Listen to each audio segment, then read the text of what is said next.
about Tesla. How are you? Hey, Yaman, how are you doing? Doing well. Ellie, how are you? I'm great. I'm great. How are you? Wow, your sound quality is really good today. Oh, okay. Thank you. What did you change? Nothing. Absolutely nothing. Same thing. Interesting. About Tesla, what's the latest on FSD? Okay, I'll just, as usual, I'll just give a quick update and then I will probably have to drop out to the listener mode, busy at work. So for FSD, so we didn't have any waves last night.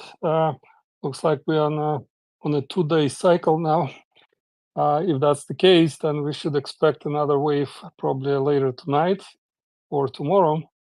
And so we're about at around 8% of the fleet of the US and Canada fleet, to be clear. And if we only count hardware 3 cars, that's probably more like 12% or more. Again, that includes all cars that are eligible. We don't know what exactly the percentage is of those who actually use FSD, or subscribe, or purchase it. And but it's safe to assume that it's at least 25% of those have received it by now, so maybe more. So it's a pretty big number. So it even 8% sounds small, but if you exclude all those that don't qualify or don't need it, then we are probably above a quarter of the eligible fleet right now. So that's where we stand. No changes since yesterday. There is a new version out on the mainstream branch, which is 2024.32. We've heard about it a while back. It's been tested by employees for a while, and now it seems to be going to customers. It has some new user interface features. There are quite interesting features included in that release. There is, for example, now it will show constructions on your route, which is a welcome addition. It has some predictive text for navigation searches. So when you type in something in the search, it will predictively show, like Google Maps are typically doing. So that's a nice feature. There is also search this area, where you can, when you zoom in, zoom out, you can redo the search for that specific area. Another nice feature. And then there are some mobile app notification changes, like there is a notification about tire service. If you need to have a tire service, something like that, I guess. So that's what mentioned in the release notes. Another thing I wanted to mention, there is also there are some recent updates to the app, the Tesla app, and even though they don't publish what's changed, it's like minor fixes and stuff. So there is the hackers looked into the source, like into the binary code and so forth, some tags and labels there, and it looks like there are some new changes regarding the summon. So it sounds like there might be quite a few developments in the back end related to summon. So we may expect this to come out soon, finally. So that's would you be able to go into more detail on the summon front? I can just, maybe I'll send you a link of what was uncovered. It's not much. It's just there are some labels in the code that would indicate that something must be going on there. So something is related to summon. Just the word summon is mentioned in new labels that were not there before. So it's let me see if I can find that specific information. But basically, that's so nothing for sure. It may or may not come soon, but it's just a good sign of that there is active development going on, and there might be some new features on that front coming to us soon. When do you think it's coming? Well, hopefully by 10.10. I'm hoping that they will release some new features, because summon is essential for Robotaxi and autonomous driving. So that's one of the things that might be coming to our cars, especially since, at least in some form, it existed before. It's just unfortunate we don't have it, and it's one of the advertised features that they never promised us Robotaxi explicitly in the contract, or on the website, but the summon is one of the features of FSD that have been promised explicitly. So hopefully we'll get it soon. What do you mean by promise exactly? Like, what does Well, there is like? Did they say in the contract, we promise your No, car no, will no. park itself? No. Legally, I think Then they have all why are you saying protection. promise? Well, the way I read it, I mean, there is a list of specific features listed. Okay, this is what FSD consists of, described on the website. So I think Yeah, I that's think probably everyone's expectation that we'll have them. I just think that we should be very careful with word choice. It's a very sensitive No, matter. I completely agree. And I mean, I don't expect, for example, something that we will all get, level 5 or level 4. I don't expect, and it was definitely not promised explicitly in the contract, has the language that basically allows them to change the features as needed and so forth. But so my personal expectation is that for those who purchased FSD, they will at least get summoned, and that's almost for sure. Okay. Just a quick word of thank you to Keenan and Daryl for becoming members. Keenan and Daryl for becoming members. Thank you very much. We added 2 members in the last 2 days. Awesome. Omar, welcome. Hey, How's it going? good. Yeah, I mean, Hardware 3 and Hardware 4 are all gonna get Summon. I mean, Summon actually shipped many years ago, and Summon still exists for cars that have ultrasonic sensors. They just haven't shipped a pure vision version of Summon yet. So cars made since they stopped putting ultrasonic sensors, including both of my cars, don't have Summon. But this version of Summon is going to be so good, it's going to make everything the ultrasonic cars had look like a joke by comparison. Ellie, would you like to give us a update on geopolitics from the Middle East before we continue with FSD? Well, nothing really going on here. I mean, not on the global scale. The Israeli officials failed to achieve anything in the last few days. They had some conversation with the other side, with some other governments involved, but nothing came up out of it. So nothing's like everything's standing still. So FSD is way more interesting right now. Nothing is going on our side, unfortunately. Well, I guess that's a good thing, right? Nothing going on is a good thing, I guess. Things cooling down a little bit. Sorry, I cut you off. I mean, the thing is, we are trying to release all the hostages, and we're trying not to bomb Gaza anymore. Obviously, we want to, save lives on both sides. So as long as the combat is continue, I guess it's a bad thing. So we need to bring something to the table where we can actually cease fire. That's what we want to see. And well, everybody's so stubborn, So I obviously I don't know who wants what and what are the demands, but they need to bring something to the table where they can cease fire and save lives. That's what I want to see. Okay, thank you very much for the update, Ellie. Appreciate your presence and your contributions to the space. Omar, did you watch AI Driver's video?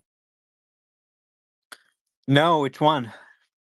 He just published his Hardware 3 review, FSD on Hardware 3, 12.5.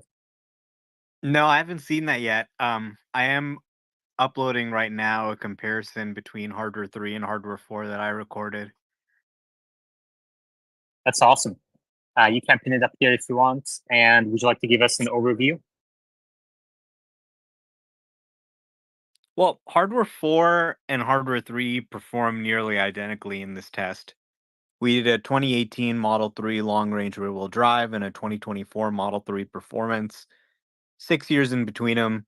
Both of them are running FSD without any nag and doing every drive without interventions.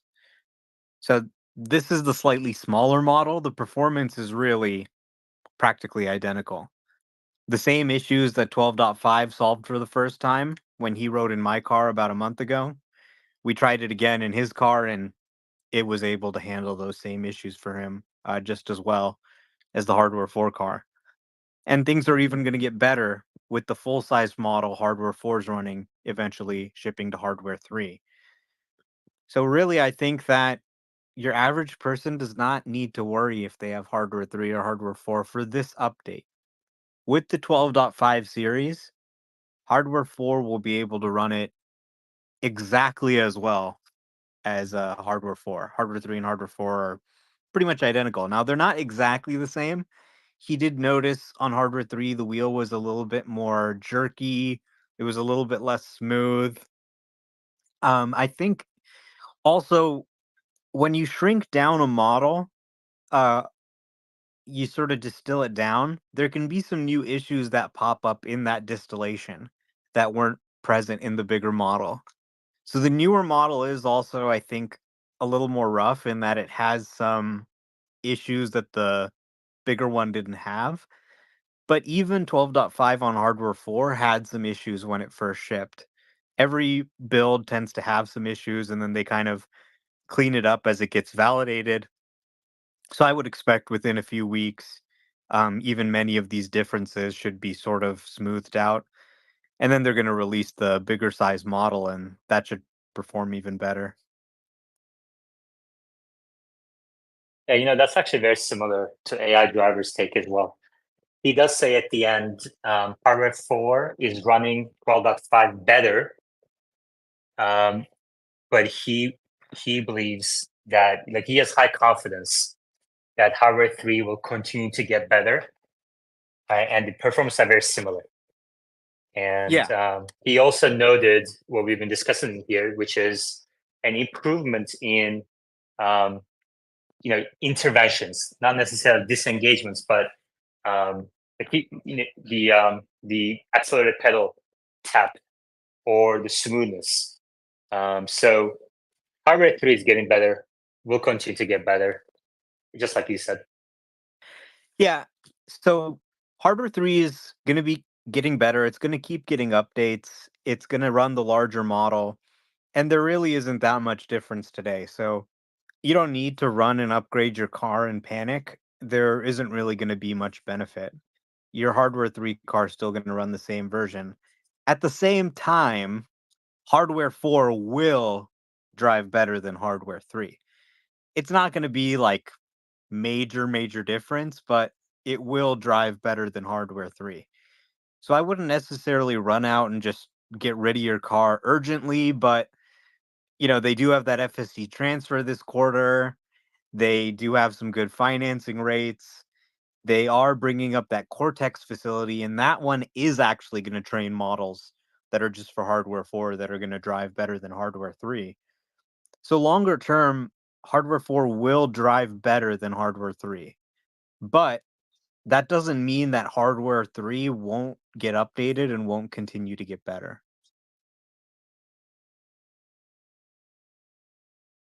Great. Ellie, did you have a question? Yeah, just a quick comment. I wanted to say that Smart Summon will be fantastic here. It will help Tesla to push more cars, especially and I told Omar about it, especially against all the Chinese cars where they they they have a good car. I mean, when it comes to all the other brands, Geely, Zeekr, Volvo, even Smart, they have such a great product when it comes to the four wheels. Obviously, Tesla is superior when it comes to all surround, like the whole 360. And Smart Summon and stuff like that will definitely help us to push more cars because we need the wow effect with people who doesn't have time or the knowledge when it comes to potential buyers.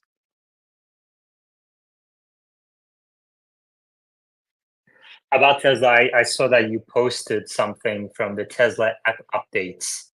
Version 4.36.5 has been decompiled. Summon really feels like it might be nearing final touches with this app update. We have strings like backing up for better visibility and slowing down when nearing the allowed range. Interesting. And then in a reply, it says, I see no more debugging strings being added, so that's good. Still seems like this is going to come out and be beta, but could be wrong on that. New account documents will show up in the app like FSD and premium connectivity. Wow. So maybe actually Smart Summon is around the corner here. Very well could be. Are we talking kind of like weeks, months, 2 weeks, 10-10. 10-10? Okay. Omar, what do you think? Maybe sooner. Well, it was supposed to ship this month. So it's August 30th, which, they missed their deadline, which, is normal. So that doesn't surprise me that much, but I would expect it to launch pretty soon. I mean, hey, maybe they could launch it this weekend and still technically say that they launched it in August on schedule. But more likely, I think probably in early September, we're going to see a new round of updates going out that include support for Cybertruck as well as Summon.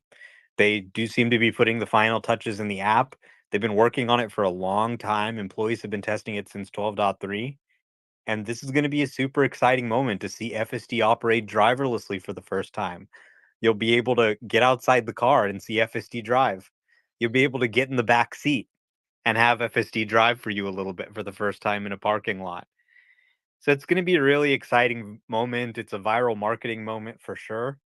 And I do wonder what they're going to do internationally, because in Europe and other countries, they do have Summon, but it's dumb Summon. So do they upgrade that with the FSD version of Summon? Do they do that before they bring FSD to those markets? That's also kind of going to be interesting to see. I imagine it'll be US only at first. Okay, I see we have AI driver in the audience.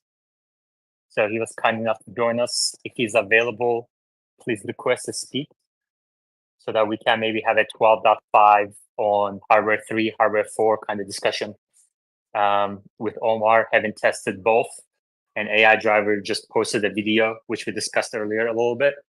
But it would be nice for him to come up and give us his take. There we go. You are on the desktop, aren't you? Desktop or laptop? AI driver, welcome.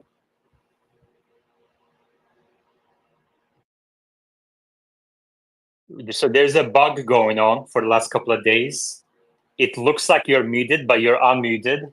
And then when you're unmuted, you're muted. When it looks like you're unmuted, you're muted. So do the So opposite. you can hear me right now? Yeah, we can hear you right now. Oh my God, that is a terrible bug. I know. We already had people thinking they're muted, but they were in the bathroom. Yeah, I could imagine how that could happen. Exactly. So everybody get out of the bathroom. Anyway, how did you? So I just watched your video actually before jumping on here. How is it going for you? FSD on 12.3. Sorry, FSD 12.5 on hardware 3 versus hardware 4. The experiences have been pretty good so far. Honestly, I gotta say, like, the magic of 12.5 is still there. And that was the biggest question mark for me is it going to feel the same? And I would say, yeah, for the most part, it feels very similar. To be honest, my wife actually has more seat time with 12.5 on the Model S, the hardware 3 vehicle. And she's been complaining a little bit about it hugging the left of the lane in random scenarios, and I've seen a little bit of that, but yeah, like I said, for the most part, it's been really good. That's really good, Omar. That's about the same for you, right? Yeah. I think the number one thing is the nag is gone, right? So, chip 12.3.6 without the nag, that's a huge update. This new model with the nag, it's a great combination. So it really has most of the personality, most of the driving feel. If I had to go take a long drive and someone said, "Oh, well, I've only got this hardware 3 car, you can't take a hardware 4 car," I'd be like, "Ah, okay, not a big deal. It's the same performance basically." And this is kind of like the Grok 2 Mini that it's running right now. And if you remember, they released Grok 2 Mini, then a couple weeks later they released the Grok 2. So hardware 4 is running Grok 2 right now. This is the Grok 2 Mini. They're giving almost identical answers, right? It's both Grok 2, but they're working on actually getting Grok 2 running on hardware 3 as well. So we should see an even bigger jump in hardware 3 performance once they've made those improvements to the compiler. That's awesome. At the top of your screen is a link to my YouTube channel, which is growing. If you'd like to be able to watch this on YouTube, you can pause, rewind, even during the live stream. That you can reach it at the top of your screens through the link at the top of your screens. AI driver. So I saw at the end you talked about how even the interventions have declined, let alone disengagement on hardware 3. Are you confident that hardware 3 will be able to run the current FSD 12.5, the larger model, eventually? Oh, eventually, yeah, 100%. I still think, if in the overall grand scheme of things, I think we're still early on in the end-to-end full self-driving. Like we had years and years of development of the manually coded full self-driving, and we saw that go from something that could that was very jerky and could drive well in neighborhoods but not well in anywhere else, become something that could drive most of the time. And I think we're still in the very beginning stages of the end-to-end development for hardware 3 as well. I don't think they're going to abandon hardware 3. I think just like these other large language models and stuff are becoming smaller and smaller and easier to run, we're going to see something very similar happen with full self-driving. Was there any situation? What was the biggest difference, do you think, between hardware 3 and hardware 4 performance? It's hard to point my finger at any individual thing. What I will say is something that I said in the video, where it kind of feels a little bit more timid and scared. It'll kind of randomly slow down in some situations where it's kind of, it almost feels like it's second guessing itself. And for the most part, I don't have those experiences with hardware 4. Like for example, the arc that it takes through a corner. For the most part, hardware 4 just takes one arc. Like if it has to go wider, it'll just go wider, but it's usually just one steering input. Where on hardware 3, sometimes I'll feel like the car is halfway through the corner and then it reconsiders how to approach it, and it'll kind of like micro adjust just a tiny bit. But honestly, like you'd have to really have a lot of seat time with both versions to tell the difference. If I took a random person and put them in both cars, I don't think they'd be able to tell the difference. Omar, do you agree with all that? Yeah, I agree. I haven't seen that specific issue that he's mentioning, but as I said, there's something that gets lost in the distillation process, trying to make the model a little bit smaller. You can make it very similar, but there's going to be a little something lost. So, in particular for me, I was noticing it was a little less smooth, a little more jerky on the wheel. And then I'm here at my parents' house right now, and they have a gated community. So, my hardware 4 was able to get out of the motion sensitive gate by creeping up to it, waiting for the gate to open and leaving. Whereas the hardware 3 car goes over there, sees that the gate is closed, and then turns the other way and goes, the wrong direction. So that was kind of like one thing I noticed. So there are going to be like these little sort of compression artifacts, right? Things that were sort of lost in translation, trying to take this model down to a smaller size. And some of that can maybe even be fixed within this sort of FSD 12.5 mini. But I expect that once they make the improvements to the inference engine, and I trust Ashok, frankly, I trust when he says something more than Elon. And when he says that, we're working on getting this, we're going to get the full size model, I think they probably have a pretty good shot at doing that. And they're working hard on doing it. And I would imagine that once they get that full size model running, it's going to perform virtually identical to hardware 4. The model is still trained only on hardware 3 images at this point. And it's running in emulation mode, meaning it's downsampling the cameras and passing them into the inference engine at a lower resolution. So there's no reason that hardware 4, if it had the same model size and is able to inference it with the same amount of time, then it should be able to perform identically. And some of these compression artifacts that we're noticing in the hardware 3 version will probably go away within 2 to 4 weeks. Thank you. AI driver, are you, this is a tough question, but are you confident that hardware 3 will eventually become robotaxiable? I would say, yeah. Like with the improvements that we're seeing and the current capabilities we're seeing, that, like I said, I think it's pretty early in development for end to end. Yeah, I think it'll eventually happen, but I think we're going to have some speed bumps along the way. Like just like Omar just said, right now, even the models that are running on hardware 4 are trained on hardware 3. And people are complaining right now because they're seeing a little bit of performance difference early on in development. Like, wait until hardware 4 has its own dedicated development for full self-driving. And it is absolutely crazy better than hardware 3. We could be in a situation where hardware 4 is driverless first, which doesn't mean that hardware 3 also won't be driverless. It just means, the extra development effort needs to be done, just like those smaller models on large language models. So I think I definitely do think eventually it will be driverless, because eventually it could just mean 10 years in the future, who knows. But I think there is going to be some speed bumps along the way with different development processes and stuff. Okay, thank you. I need to address Machine real quick, because he's also suffering from the same bug that you were. He thinks he's muted, but he's not. And we can hear him in the shower, taking a shower again.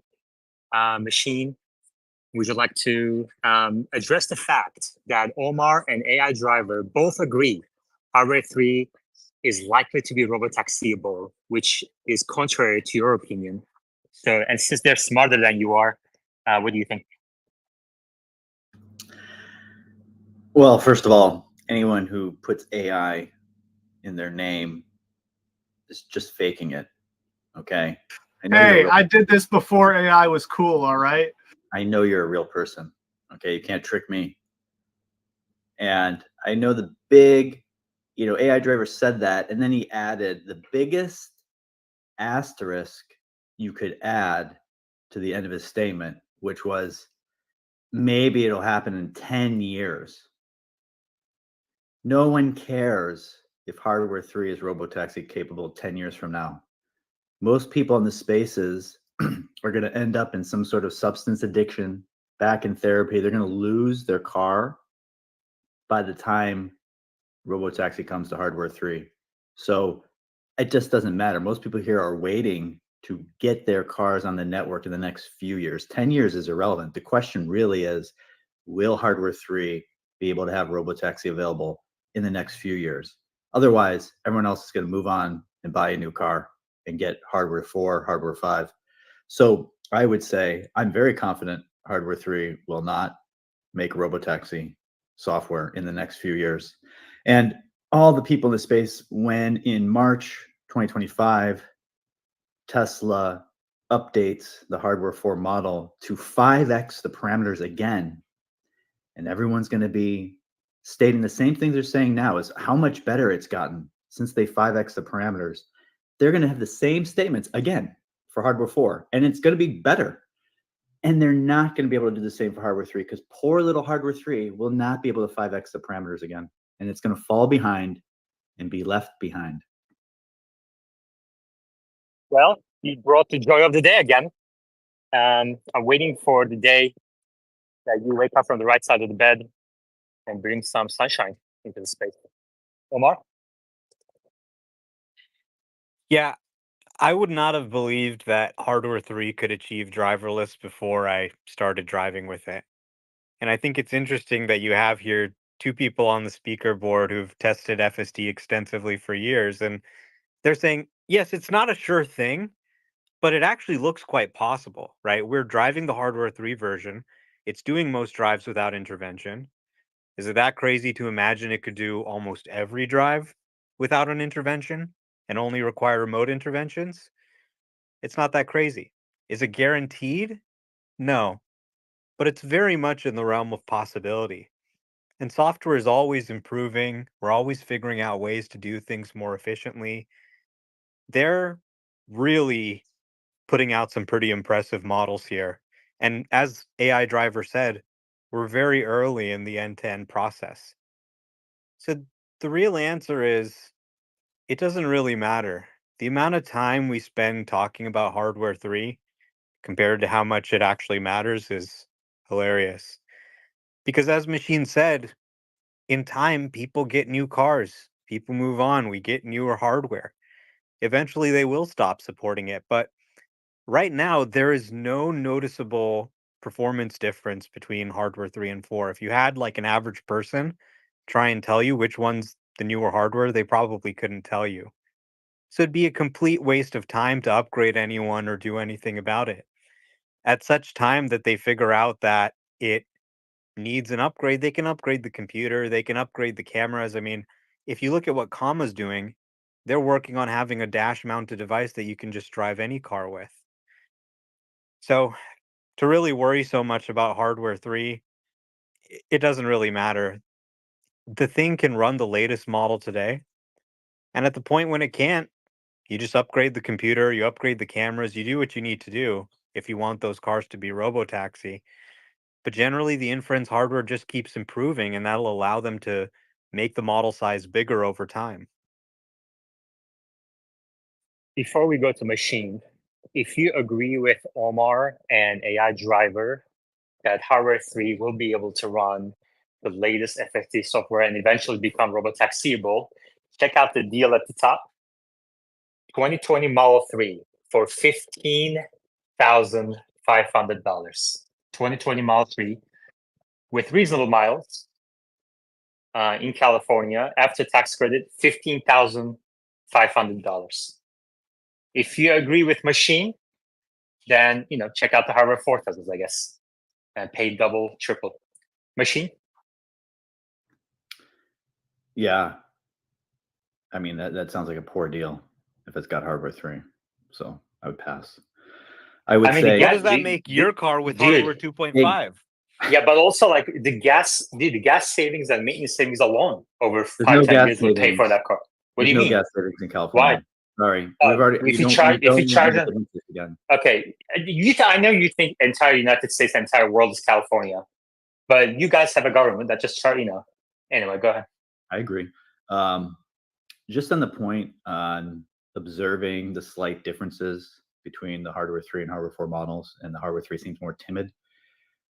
That is because I don't agree with that. It's not more timid. Well, I'm not talking to you. I'm talking to AI Driver, an esteemed member of the Tesla community, bringing out the best content. Well, I just want you to be accurate, videos. right? So it's not really more timid in my experience. It has the same aggressiveness that we see in hardware 4. Anyways, if you observe a difference, it's because the model's worse.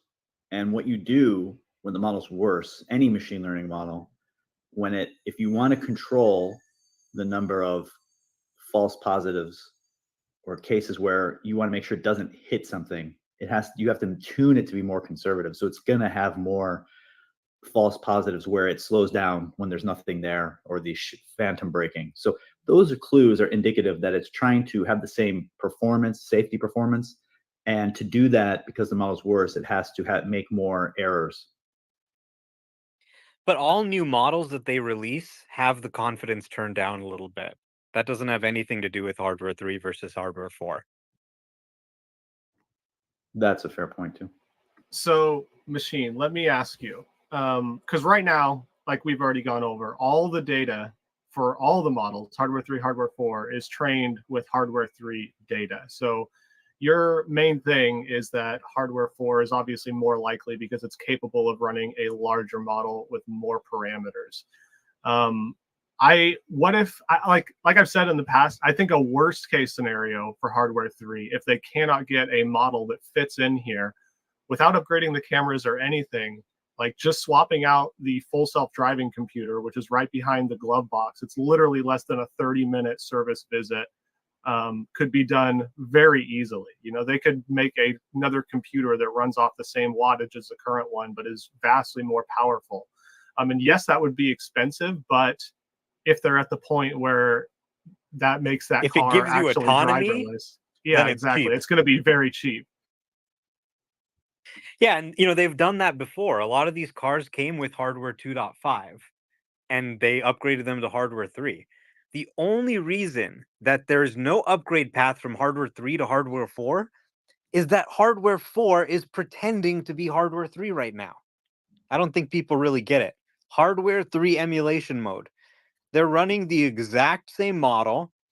There's no benefit to having hardware 4 really, except for the fact that they haven't improved the inference engine on the hardware 3 chip. At a time where, let's say, one hardware gets you Robotaxi and the other doesn't, then you can come up with a solution there.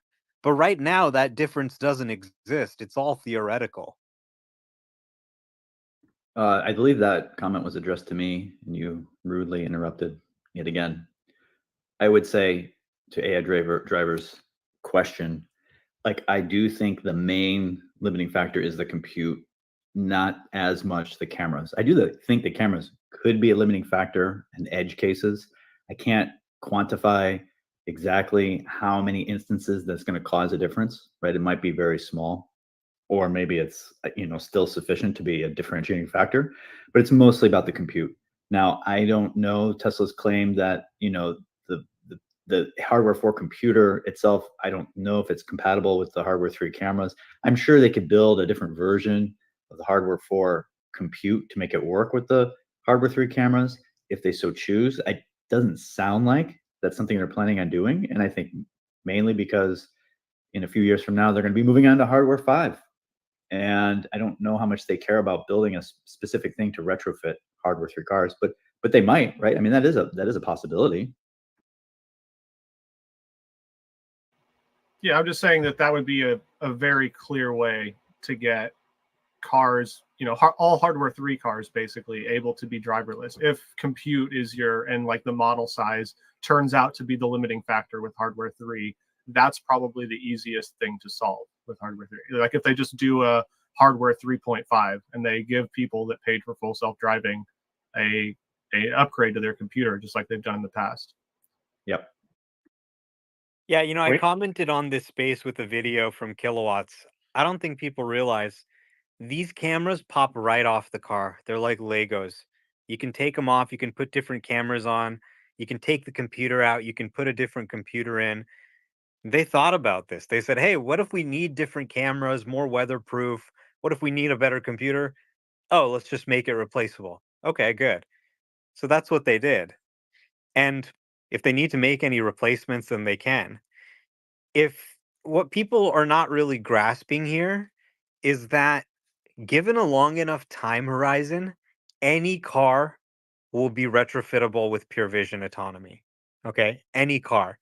Now, the hardware 3 cars are pretty far ahead in that they have electrically controlled steering wheels and pedals that are redundant, and they have a computer, they have sensor suites integrated into the car. So they'll probably become driverless a lot sooner than other cars. But if upgrades are needed, you could even take like a 1960 Chevy and eventually make it autonomous with just computer vision. Okay, good. I see Jimmy has his hand up. Before that, quick shout out to our sponsors. This episode is sponsored by Paymore. Are your old electronics collecting dust? Visit Paymore and turn them into cash. Paymore buys, sells, trades, and recycles electronics because Paymore believes the best technology doesn't have to come at the cost of your planet or your wallet. Visit one of their 100+ stores or visit paymore.com. The link is at the top of your screens. And our second sponsor, Joa. TSLA Live is proudly sponsored by Joa, your go-to source for premium Tesla accessories. Don't miss out on the special offer for Space listeners. Use coupon code TSLA Live at checkout for an exclusive discount. Thank you, Joa, for supporting our community. Jimmy. The problem with Tesla is that nothing is modular on their vehicles right now. So you can't just swap the computer out. Why? Because it's integrated into the battery connector that they built. It's not an easy swap. You can't do it. Now, in the future, I've always had this theory that every car manufacturer should switch to a modular design. So you could keep your car for a long term.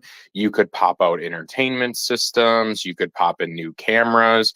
The problem with the hardware Model 3 is nobody's building anything for the PlayStation 1 anymore because it's a waste of resources. It's a waste of developers' time. We've already moved on. And eventually we're going to hit the day where Tesla's going to announce, hey, we just can't do it with hardware 3 anymore. Sorry, the car outlived its life.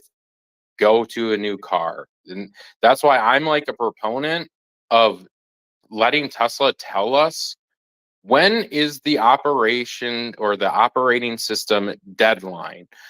Apple iPhones is 7 years. Tell me what it is for Tesla. I think the full self-driving computer is way easier to swap out than you think. Like my Model S was built with hardware 2.5 and literally brought it to service in 30 minutes. They had a new computer in it with a lot more compute. So the reason I think they're not doing it right now is because you're absolutely right. It would be wasted development effort because it might not be needed. I think they're very early on this end to end. They could make a model that's like half the size and is capable of full autonomy for all we know. And everything that we're talking about could not be needed. But if compute and model size is the limiting factor, swapping out that full self-driving computer is a very modular system. Like it is literally, you take out your glove box, you can see it. It's held in by a few screws, you pop out the plugs, and it's done. Oh my gosh, it's so nice to have you in here, dude. So that I don't have to listen to machine bullshit. Well, AI, that's not necessarily true because you can only do your computer system, but you can't do like your, what is it, the EC and stuff. That is all battery connected. And you would have to rebuild your entire battery pack or some type of connection to it to make it modular. Why would you touch any of that? Like everything runs, Because like full self-driving runs through the full self-driving computer. That would the only thing you need to change. no, you'd have to change more. I had this conversation with a Tesla engineer and they were saying it has to do a lot with like power consumption and all types of things. It's not as easy as just popping it out. Now it's probably easy for you to my pop car out literally had it popped out though. I understand that you are using older hardware like 2.5 to 3 and 2 and 1. Those are all built on the same architecture. But when you start to move up to the new stuff, it is not. You're talking like hardware 4? Yeah, I believe it's based off a whole different architecture. Okay, so we're talking about upgrading hardware 4 stuff. Yeah, so I could never go from 3 to 4. My battery can't do it. There's no whole that's not what we're talking about. architecture. The power requirements of the computer are slightly larger. That's it. But you don't need to replace the battery. You certainly don't need to replace the high voltage battery, the low voltage power system, the lead acid or lithium ion 12-volt battery is what powers the computer.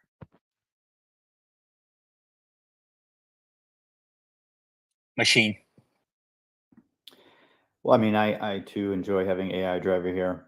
I don't think I think the best is that he's showing the slight pivot and shift in sentiment because he's not just saying, oh, yeah, it's definitely gonna be hardware 3. He's now saying, well, maybe we can switch out hardware 3 to hardware 4. And I think this is the overall, 7 stages of grief that all Tesla hardware 3 owners are going through. That I, initiated the clear-headed call that I made over a year ago about this is slowly coming to fruition. I think most people will realize over time that I was correct and that I am God. You know what really impresses me about you is how you hold on to wrong opinions. I will pay for Machine's Hardware 3 upgrade. $1,000, I will pay it. It's insulting now, considering there's hardware 4 that you would give me such a Well, trash it doesn't car. matter. This can How run the about latest software. you buy me a hardware 4 car? That I would accept graciously. No, make a service center appointment. I'll pay for your Hardware 3 upgrade.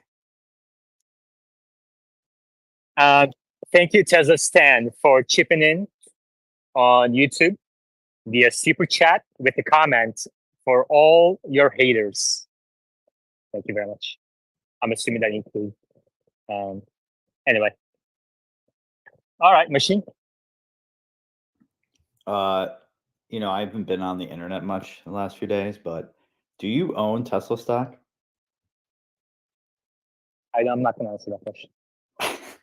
Okay. Do you? I do. Not Oh, much. you just bought some? No, I've held my old shares. I have some sentimental shares that I've always held.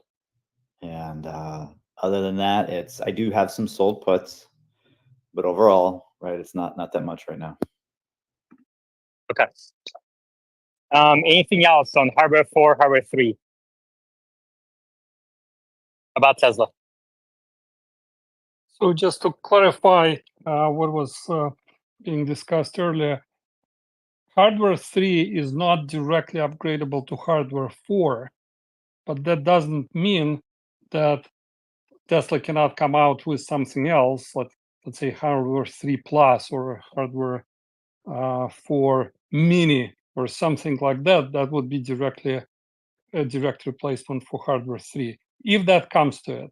So again, the expectation of Tesla and most management that we've heard from is that it's not going to be necessary. But as AI driver mentioned, if it ever comes to it, so that hardware 3 is obsolete and needs to be replaced, it is possible to come out with a hardware that will have less energy consumption, for example, than hardware 4. So it will be a direct replacement for hardware 3. There's nothing that prevents that. Machine. Yeah, I would say, yeah. Never mind. Yeah. And I think it's important to note that it's not the case that it is impossible to upgrade from hardware 3 to hardware 4. Tesla is just refusing to do it. So you would need to really replace the low voltage battery and probably some of the wiring. Make sure it's a higher power, supports the higher power. But you could even take a car and retrofit it and put hardware 4 in there. But it would be pointless to waste time and clog up the service centers doing this just to have the hardware 4 computer emulate hardware 3. And of course, you can design a new board with a different power requirement. That could be easier to install into the car as well. So it's always an option that's on the table if they need to do it. Like if you look at Elon's recent tweet, he said it's going to be very difficult to get this bigger model to run without upgrading the computer. And the engineering team sounds like they figured out how to do it without upgrading the computer. But upgrading the computer is always an option that's on the table. It's just something that when you look at the cost compared to the cost of getting hardware 3 to run it properly, it makes much more sense to just support the older hardware. Bruce Ryan in the reply says, guys, you can't physically exchange 3 to 4. You can't physically change 3 to 4, 2 different sizes and locations. So to be clear, what I'm talking about, if it would be necessary, is a hardware 3.5, which is basically a computer that matches exactly up to all the connectors and the power limitations that hardware 3 has. Because in the years and years and years since hardware 3 was released, there's been some technological breakthroughs, and we can fit a lot more AI compute in larger models onto a similar chip size because they're just better at doing that now. So they could probably, I think hardware 3 is like 100 watts or something. I think if they were to start from scratch and build a full self-driving computer that runs off 100 watts, they could probably get a lot more compute than what hardware 3 currently has. But like I keep mentioning, I don't think that that's even going to be necessary. Everybody's been predicting hardware 3's doom forever. I remember when everybody's biggest thing about hardware 3 never being able to achieve autonomy was the B-pillar cameras, right? We saw Chuck's unprotected turn, and people were like, oh my God, this is never going to be able to do it. And now it's doing it. It's doing it the vast majority of time, and people are moving on. They're like, well, I guess the cameras are fine, but this is going to be the killer. So I think there's a very logical way to solve any problems that come up. I think the camera locations are fine. I think that hardware 3, even in its current form with no full self-driving computer, even if, like Machine said, it's more timid and scared on the road, it'll still be safer than average human driver. I think they can easily achieve that. It's not a very huge goalpost to get to. Machine. Well, look, I have a lot of experience trying to fit very large packages in small orifices. And, in order to do it, you have to work really hard. And there might be a lot of screaming and crying. But in the end, there's a lot of joy. So it may be worth it in the end. Yeah, I mean, the reality is the computer comes out. Computer comes out, you can put a new computer in there. You can even put a computer that never existed before.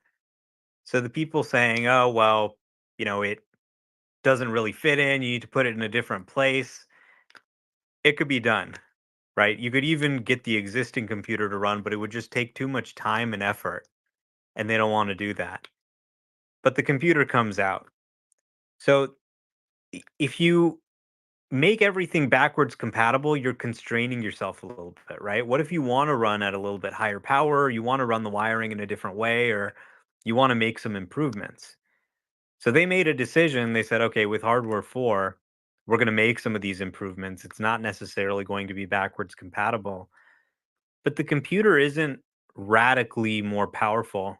It's, it's a little bit better. It has more inference power, but they designed this chip with the knowledge that they were going to be supporting hardware 3 and hardware 4 in parallel. And the reality of running a large fleet of millions of cars is that we're never going to be able to upgrade everyone to the latest hardware. You think we're going to be able to upgrade, 10 million cars every year or every couple years when a new chip comes out? Does Apple bring all the iPhone 14s back in and upgrade them to the iPhone 15 chip? Supporting a heterogeneous fleet with many different years of processors is just going to have to be a reality of any robotaxi fleet. So it's a skill that we should probably start practicing now, learning how to distill these models, validate different hardware versions. It's something we need to start practicing if we're going to have a real robotaxi fleet that runs at scale around the world. Machine, is there a specific reason, let's say, for example, the size of the memory or size of the processing power, that you believe hardware 3 will not get there? Or is it kind of like, guesswork? I mean, obviously, there's a decent amount of guesswork involved, but the main reason that I've stated this is because of the trends in increasing model size, increasing training data, increasing training compute time, and that relationship with reducing error rate. And if you look at the approximate details we have, you can look at outside studies in other areas of machine learning, or you can in addition look at simply Tesla's progress, and you'll see things where increasing the training time and compute gets you, decent improvements. But you have to combine that with increasing model size, at least in training, for sure, number one, to get the biggest performance changes. And for Tesla, we see between 12.3 and 12.5 that we have maybe if they what their claims are, and maybe what we see, and it's arguable if it even got that high, maybe a 5x reduction in error rate, and improvement in general improvement. And it took a 5x increase in model size to do that. Now, we still are some ways away from Robotaxi level, and we can argue exactly what that level is, but I would argue it's still maybe a 20 to 50x further improvement. Okay, but so the answer to my question is basically Right, no. I'm getting to it. I'm getting to your answer. The point is that for another 20 to 50x improvement, you're gonna have to increase model size further, let's say 20x. And then you could argue, well, there's advancements in distillation so that the actual hardware doesn't have to increase. The model on the hardware won't have to increase 20x, but it's still gonna have to increase, say, 5x, even with all those advancements. And Okay, hardware okay, but cannot increase another 5x. that's fine. But after you increase the model size to get to Robotaxi level reliability, you can't reduce it, right? Yeah, I mean, I actually agree with Machine that. Hold on. Let me just hear his answer.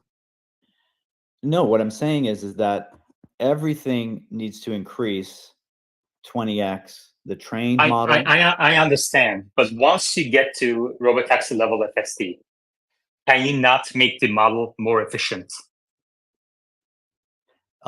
You distill the model even further, it's going to reduce the accuracy of the model. So you have to get past Robotaxi level, some version past, to then be able to distill it. Exactly. So it is possible that hardware 4 or hardware 5 gets there first, and then Tesla brings hardware 3 into the Robotaxi platform after that, sometime after that. We don't know how long, right? But it is possible still. I said it's possible, but it would take years later, advancements later, on figuring out. You don't know if it's going to be. You don't know if it's going to be years. You're guessing. You're right. It might be a decade. You know, just make sure you differentiate between opinions and facts. I know you're very overconfident that you're going to win this bet that we have, that FSD is going to get 10,000 plus miles on the FSD tracker between critical disengagements by tomorrow. But just make sure you're working with your overconfidence bias. I would say that GPT-4o is probably 20 times better than GPT-2, and it's a much, much smaller model. Way more efficient, and runs for pennies on the dollar compared to what GPT-2 did. Yeah, I mean, I actually agree with Machine that we saw a massive performance improvement with 12.5 when they made the model 5 times bigger. It's like, wow, that really made a difference. So there may be something there that, scaling up these models really can add a lot of functionality and reduce interventions. And they've said that hardware 4 can run a model that's up to 8 times larger. So I expect them to, over time, explore all the compute capacity that they have there and release bigger models for hardware 4. But I think that you can train a much larger model, maybe even larger than what runs into the car, and then you can try and distill it down. If you can distill it down and still get above human safety, then there's still a net positive on putting it on the road. If it's not possible to distill it down with acceptable performance to run within the resource constraints of a hardware 3 car, then as long as an upgrade to a functional version of the hardware costs less than, $10,000, it should be very sensible economically to do. If the car could generate, let's say, $30,000 in gross profit operating 24/7, and it cost even $10,000 to do a retrofit, then it's a no-brainer. It'll pay for itself in less than a year.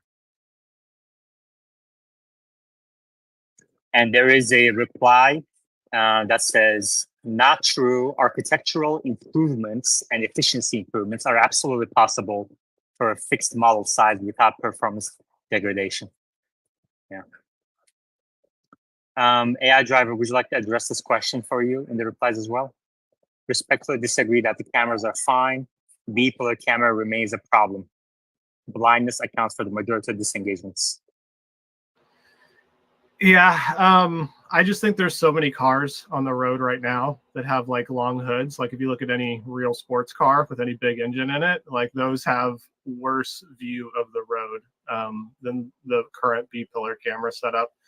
And I think that if we look at the toughest situations for the B-pillar camera, for example, unprotected turns where you have to creep forward for visibility, like almost into traffic to have a good view, the car is getting better and better and better in those situations. Just look at Chuck's unprotected turn over the years. Like every month, we're seeing some pretty big improvements there. So yeah, to me, it seems much more like a software issue. Like, don't get me wrong, moving your head back the 6 or 12 inches or whatever it is, and trying to drive around with your head sitting there is uncomfortable. But I don't think that's going to be a limiting factor to not make cars autonomous. I still think they can do the turns safer than the average human. Jimmy. Yeah, I still have this problem with like swapping hardware out because like why are we not seeing a retrofit for Intel Atom processors over to the new Ryzen processor if it's super simple to just swap the board? Like I'd pay $1,000 just to see performance in anything on my screen. And if it's that simple to swap the computer system out, why isn't Tesla offering it? That's completely different than full self-driving. Like the infotainment processor is not connected to full self-driving whatsoever. I don't believe. And except maybe to It's still on the visualization same or board. something. Well, the issue I with the don't- Intel Atom and Ryzen is just that the Ryzen has a higher power consumption. So the whole low voltage power system would really have to be replaced. More than being expensive, it would just be time consuming to try and rewire everyone's car just so they can have a little bit faster computer. And you do need to give some people to upgrade to the latest cars.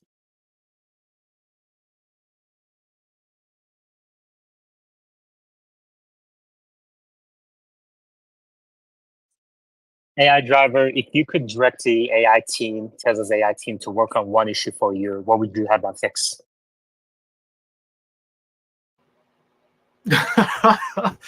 That's a tough question, man. Those guys are a lot smarter than I am, and I think they should be working on whatever they think is important. Especially seeing the progress over the last, especially the last year, I'd say they can work on whatever they like. The last time I asked you this question, you had mentioned signaling issues. Have they been fixed mostly? I would say mostly. It's to the point where I don't think about it very often anymore. I wouldn't say they're perfect, but it's not something that I'm like every time I engage full self-driving, I'm worried about anymore. For the most part, it's really good, except in some parking lots. There's some oddities, and then like roundabouts and stuff. It kind of signals too early sometimes, but compared to the issues that I was experiencing before, where it was just like wildly turning on the right signal, then left signal, then right signal, and like using a turn signal to go around a corner. For the most part, those are all gone. About Tesla shared with us earlier today that we're seeing some changes for possibly for Smart Summon, actually Smart Summon coming soon. Have you heard about that?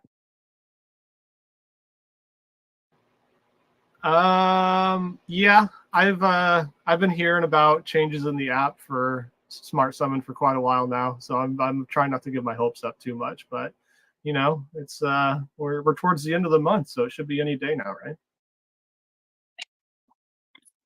Yeah. About Tesla, can you repeat for the people who just joined? Yeah, so in my timeline, I reposted that tweet.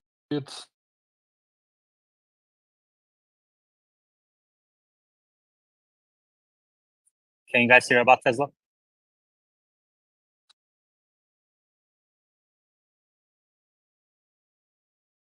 Can you hear me?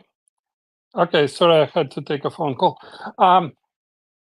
So basically, there is if you decompile the code of the app, which some guys are doing, you can see some tags or some text strings there that indicate that there is some progress on the it's not direct evidence, but it's just a good sign that there is some work going on this summon, and it's no longer shown with the debug string, so it's probably coming closer to release. But again, this is no direct information. This is just some indications that people are trying to look at what's going on in the code and make some conclusions about this. So the hopes are high, but there's no official confirmation yet. Thank you. Crunch. Yeah, I was gonna pull up a thing I had written, but maybe you can relate to this.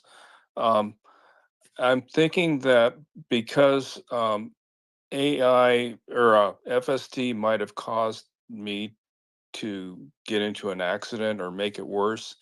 Let me just describe this. I was driving northbound on the San Diego 405 freeway in Southern California before the Seal Beach exit, where in the HOV lane, where it splits into the fast track lanes. So if you go into this fast track lane and you don't have a permit, you're going to be billed for it. So you have to get out and merge with the regular traffic. So while I was doing that under FSD, using the turn signal to have FSD change lanes to the right out, at the exact same time, a frickin' crazy beige Mustang going over 100 miles an hour like he was running from police went from the far right into the number one lane where I was trying to merge. So I had to jerk control away from FSD.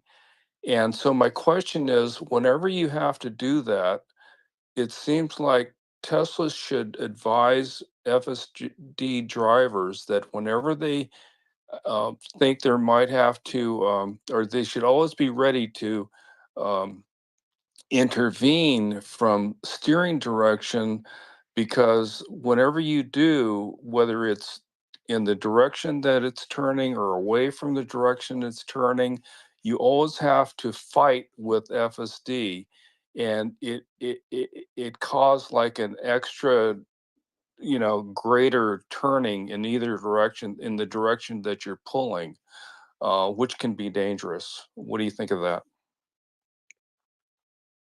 Omar. Well, yeah, you definitely do have to intervene sometimes. It's good that you were able to intervene for that speeding driver.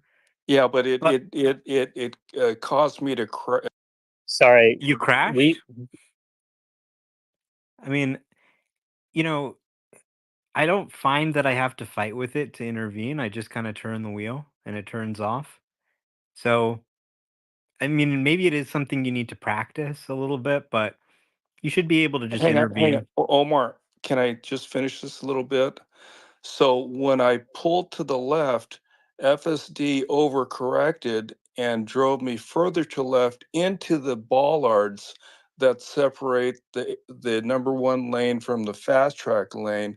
It ended up taking out um, like my right side headlight, and the bollards wrapped around inside my wheel well. It took out my wheel well liner, and the repair. I mean, Tesla, you know, insurance paid for everything except for the $1,000 deductible, but it was just a freak accident that just highlights that kind of issue. Thanks.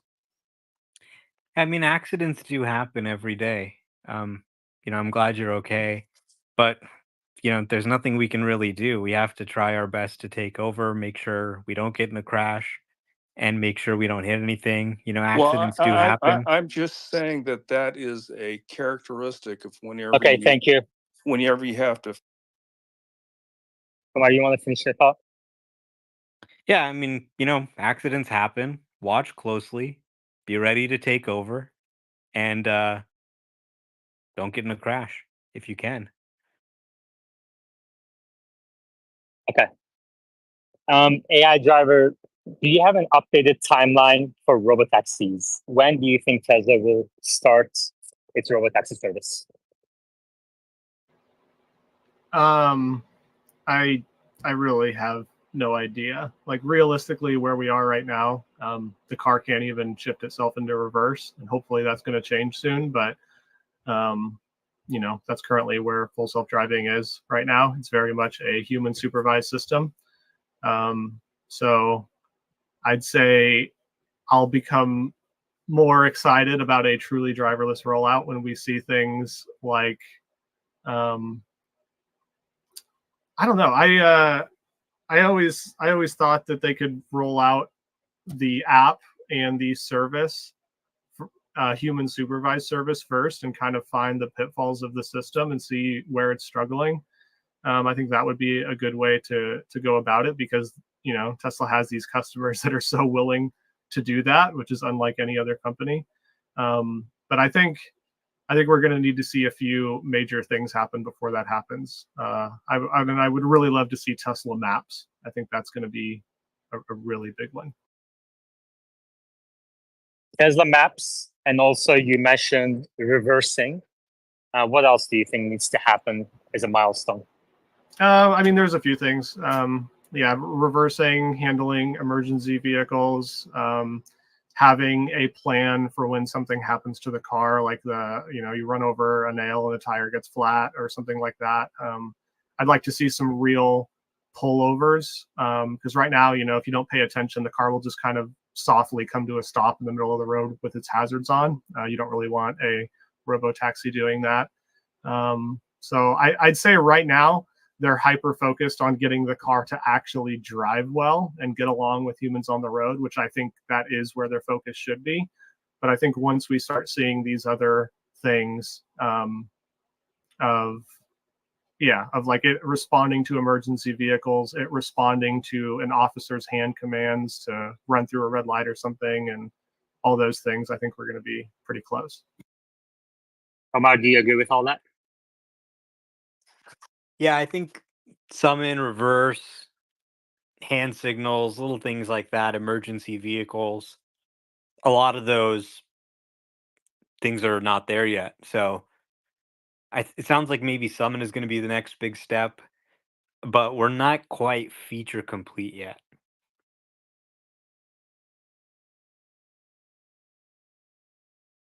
Okay. Any questions for AI driver or Omar? Please request to speak. AI driver, do you have any have you been thinking about this 1010 event that's coming up, the Robotaxi unveil? Do you have any expectations, any thoughts around that? Not really. Like my Robotaxi is probably the least like the actual unveil of the car is probably the least exciting thing for me, honestly. Like I truly hope that we see more like those things that I'm talking about. Like if they were to announce Tesla Maps, where they showed how they're getting all this data from all these cars and building their own maps, which would be the best maps in the world, by the way, because how many Teslas are running around on the road, like that would be the mic drop moment that I'm really waiting for. Tesla's already really good at building cars. I'm sure they can build a robotaxi. But it's those other kind of things is what I'm really excited for. Okay. Edward? Yeah, I was wondering for AI driver if he plans to put his vehicle on the Robotaxi network, and if so, like what times or schedules, or how do you plan on doing anything with that? Yeah, I would say if there's any car that I would put on the network, it would be our Model S, because it has lifetime supercharging, which is really nice. So I'd love to abuse that for as long as I possibly can. But I have but like I said, it's a hardware 3 car, and it has no interior camera, which means even right now it's still nagging the driver to keep their hands on the wheel all the time. So I don't think that one's going to be truly driverless until all hardware 3 cars are driverless. And I don't know, I'll just have to see how things look in that moment.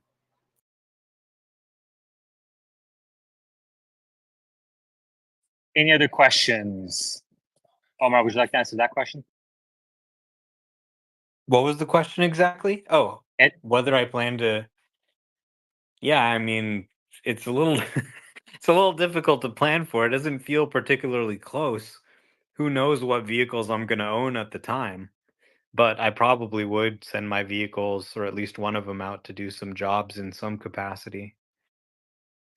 we have a question in the reply that says, regarding reverse, what do you think about the rear camera? Mine is very vulnerable to rain covering the lens. So there's actually the rear facing camera, which is the primary rear camera. There's also the side rear facing cameras, which capture more of what's on the side of the car. And then there's also the cabin camera, which is positioned above the rear view mirror, and can see some stuff that's behind the car. So behind those, you have a pretty good reverse capability. At some points, if your rear view camera got super covered, then they might ask you to wipe it or something. You might see a warning pop up on the screen that said, camera occluded or something like that. So it doesn't seem to be stopping the car from driving in practice today. Of course, we haven't seen reversing yet. But once they do ship reverse along with Smart Summon, we should be able to do some detailed tests. The old version of Summon does reverse, like it can reverse out of a parking spot. And it doesn't really seem to have too many issues in practice, at least not here in California. But I'm sure people will have some extensive testing on that once the software's out. AI driver, what do you think? Do you think having one camera looking backward is a limitation for getting Tesla to reverse? Yeah, I think there's. I mean, like Omar said, there's 3 cameras that look backwards. I think when you're on the freeway and stuff, I don't even. I mean, obviously the rear cameras are used to see cars directly behind you, but the range of that camera is actually really, really low because of how wide angle it is. It's really looking at those side repeater cameras to have a good view of like fast approaching traffic from behind. But the other thing is that rear camera, the only real use that I can see would be reversing, which is relatively slow anyways. Like I would just say, if they only let the car reverse at 1 or 2 miles an hour, the risk of an incident is extremely low. And regarding the rain and stuff, us as humans, like, yeah, the camera may be obstructed, but even when it's raining and the camera is soaked full of water, like I can still look through the raindrops and kind of have an idea of what's there. And one thing that AI is really good at is ignoring artifacts when it has enough data. So I think after they give it a huge amount of data with all this stuff, I think that it'll probably be able to see right through that in most scenarios. Maybe I could be wrong. Who knows? We'll see when they start shipping reverse. Edward. Yeah, I don't know what you mean by shipping reverse. I guess you mean for all the driving experiences. I use reverse in the car every time when I'm auto parking, and it literally parks perfectly every time. Hundreds of perfect parking where it's backing up nicely. So I don't think it'll have any problem if you just translate what it does in auto park to what it's going to do with the remainder of the road. It shouldn't have any problems at all. Yeah, that's a really good point. I completely forgot about auto park. The interesting thing about auto park is it always likes to park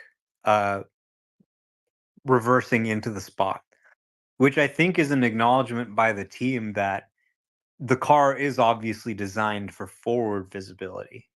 They feel better backing into the spot, and then it's easier to get out of it forward compared to having to, back up into fast moving traffic, for example. So I think that's kind of what they're going to do. They'll back into the spot. It seems to be good enough to park, but then getting out, they'll get out forward facing. We also have a comment in the replies. The rear camera has a lot more visibility than what just shows when backing up. When viewing the rear camera in service mode, it can see 180 degrees, says Nicholas Lemoyne. Interesting. I didn't know that. That's true for hardware 4, not hardware 3. Oh, interesting. Well, man, this is such a great board that we have right now. Thank you very much for joining, all of you. Yoda, do you have any thoughts on this matter? Yeah, I think the the the textbook way of parking, if you were instructed by teachers, is to back in to the spot. So I think that could be why. The other reason could be Elon's preference of going from the back. Okay. Aaron, Hey guys, I was wondering what your thoughts on if when Robotaxi gets released, do you think Tesla would train models specifically on specific areas like San Francisco or Texas, Austin area? Because if you curate the data, I imagine that would lead to a higher performance. Yeah, it's an interesting point.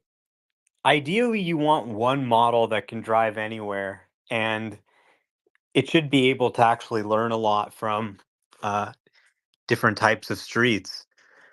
But if hardware 3 got to a point where, for example, it couldn't run a model large enough to have generalized autonomy around the world, you do have the fact that in reality, cars in North America are never leaving North America. They're not going to pop up in Europe. They're not going to pop up in China, usually. So having a model that doesn't do well in those and is more optimized for North America, that's a smaller model, could be one thing you could do. As a matter of fact, most cars never even leave their states or never even leave their cities. So if you had a hardware 3 car, you could maybe take a much larger model and then distill a version down that gives you the performance you need, but just in San Francisco or just in California. So I would think it's probably something they don't want to do unless it's necessary to get more bang out of a smaller model. Yoda. Yeah, the other approach I could see is kind of similar to what Search GPT is going to be doing, and sort of the idea of regs is that let's say if you're about to navigate through this route, and Tesla through its fleet has collected some information that could be useful for the drive, it could then sort of allow the model to search for that data set that's relevant, because you're navigating through it, to improve the drive. So that's one potential approach I could see. How I've always thought about this is I think I mean, obviously, I have to preface this by saying I have no idea what I'm talking about, and I have no idea how Tesla's going to roll this out. But I think with one model, obviously, they all kind of have strengths and weaknesses. But if they're collecting data, we could see a geofenced version be able to drive San Francisco. Like if they deployed it where it's a supervised taxi service, for example, where it's just like Uber, but you're in a Tesla and you're using full self-driving, they would be collecting so much data on where the interventions are happening, why they're happening.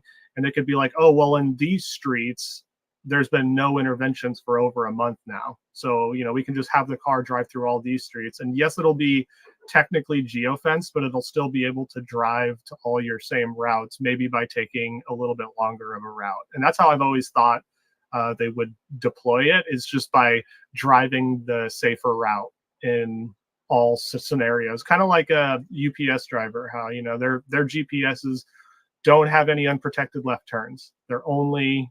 Instead of making one unprotected left, they'd rather do a few rights and kind of navigate around that difficult area. And I think that if you're able to sit in the back seat and not have to care, I don't think you're going to care if it adds another 2 or 3 minutes to the route.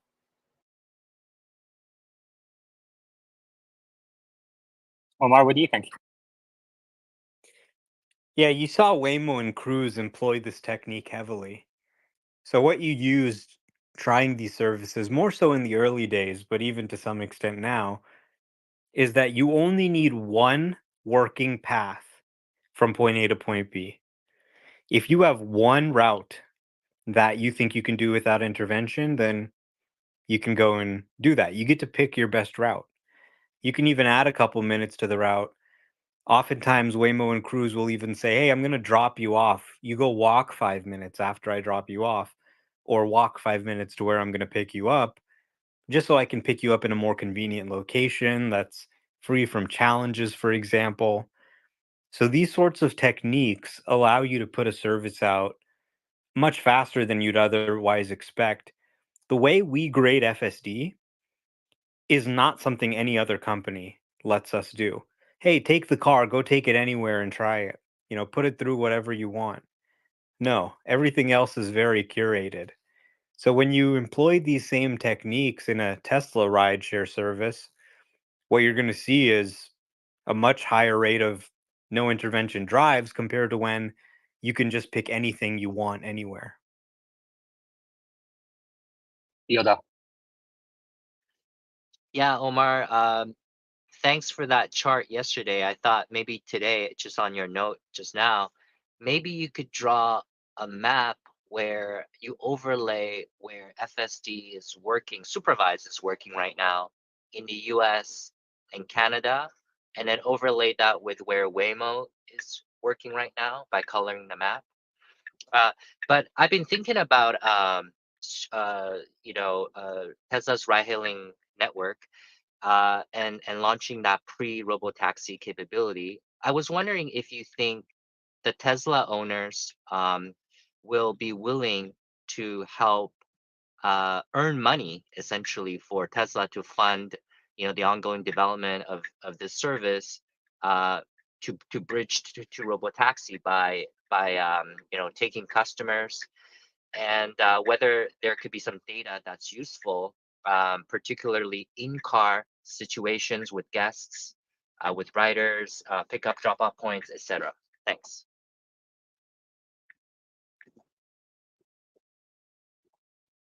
That's quite a change from your view earlier about 8.8. 8.8 has gone and passed.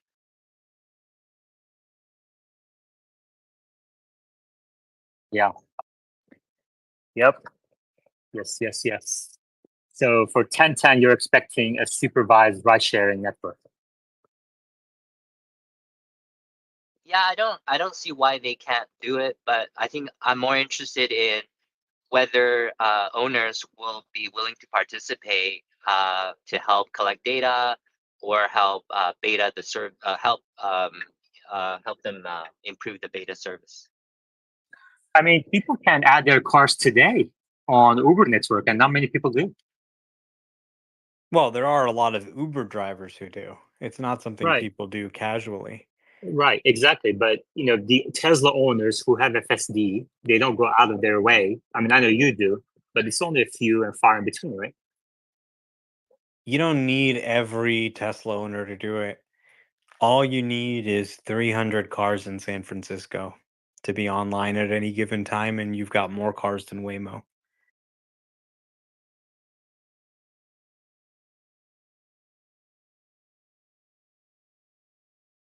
Yoda, would you do it? Yeah, I would do it, but I'm wondering if I can collect any useful data, because I don't think the net new data would be the driving data because they could do that now without a rider. But would there be any value in collecting the drop off, pickup, data, the in-car video data, and other, and of course the operations of the app itself? Omar, what do you think? Generally, we don't really need to worry about giving them data. They get way more data than they can even process just from people using their products normally.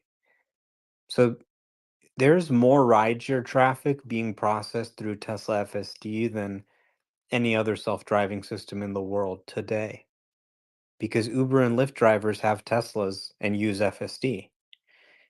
So they're already getting a ton of data about what real rideshare workflows look like. And if they were to launch a supervised service, they would get even more, because there would be quite a bit of people who sign up. Maybe not your average person, but someone who's working as an Uber driver. I mean, they're already on Uber and Lyft. They can also accept trips directly from their Tesla. AI driver, we have a question for you in the replies and says, please ask how lane and speed logic are progressing. So lane selection and adjusting speed.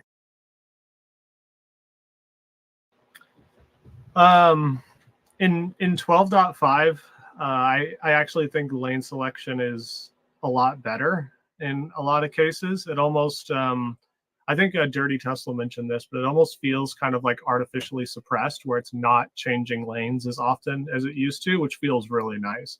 It still does when necessary. Like if there's a slower car in front of you, it'll kind of go around it and it'll still do all those things. The last kind of iffy thing I see about lane selection is that sometimes it feeling like it's artificially suppressed makes it stay in the wrong lane for longer than I'd like.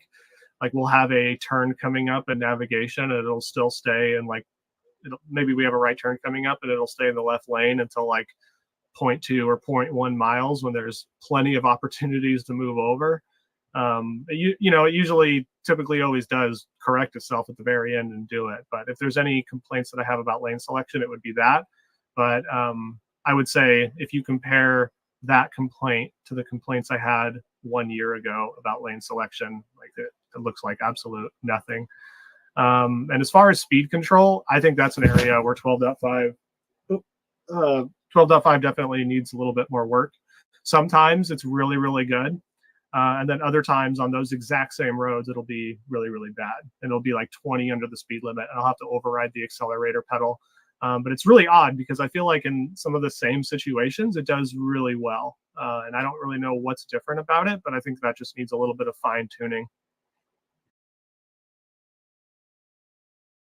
Do you ever go below an overpass and it takes the speed limits of the overpass sometimes and slows down? Have you ever had that situation? I can't say I have, but I think the maps around California are probably a bit better than some other places because there's just so many Teslas here.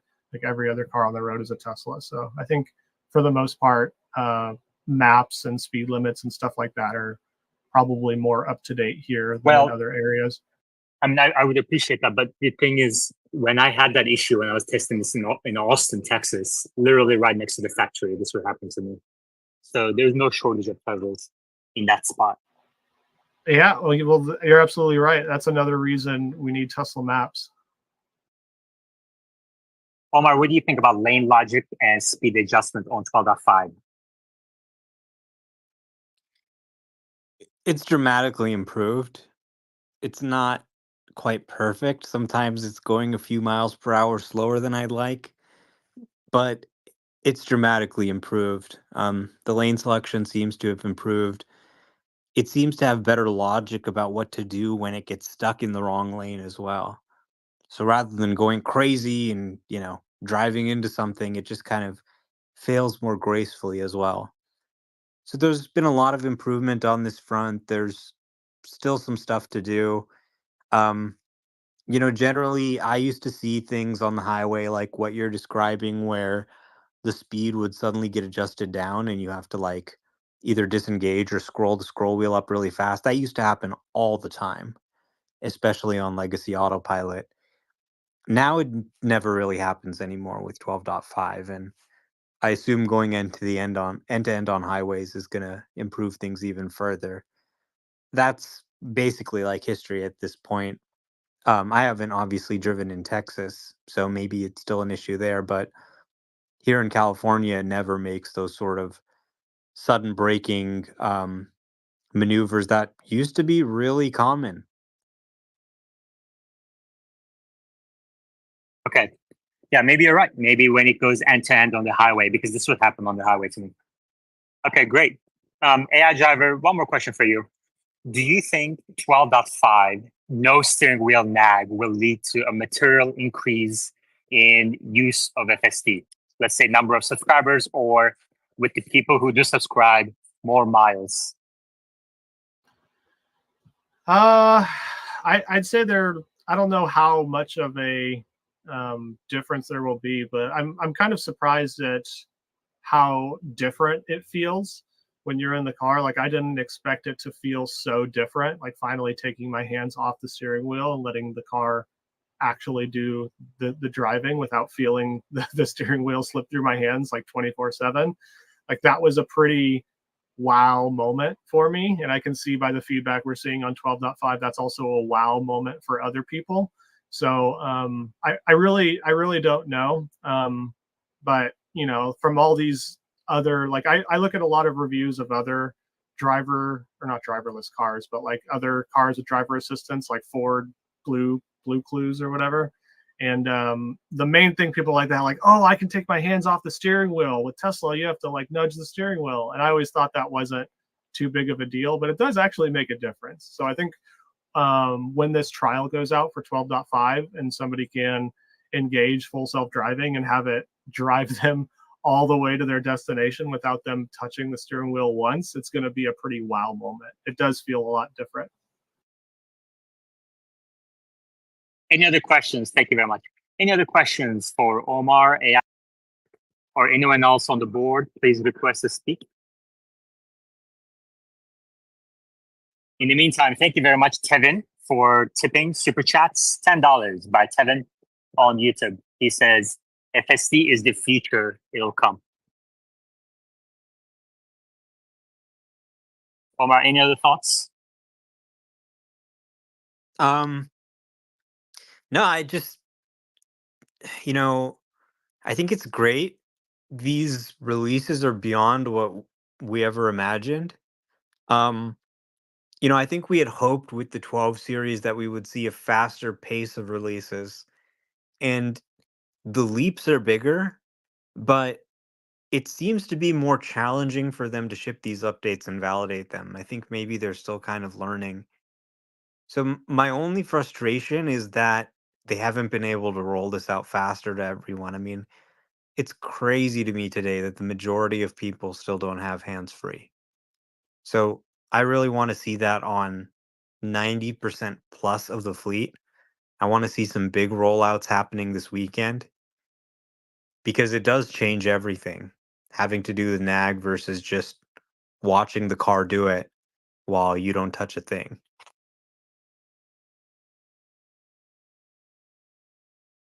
Okay, great. If there are no any other questions, let's leave it here.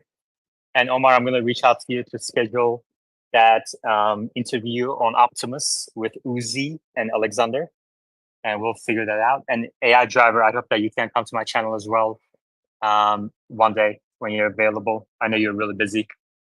The YouTube channel, link to the YouTube channel is at the top of our screens. And we'd appreciate it if you can subscribe, support the channel, like and repost that post at the top of our screens. All right. Thank you very much, everybody. And I will chat with you next time. Enjoy your weekends.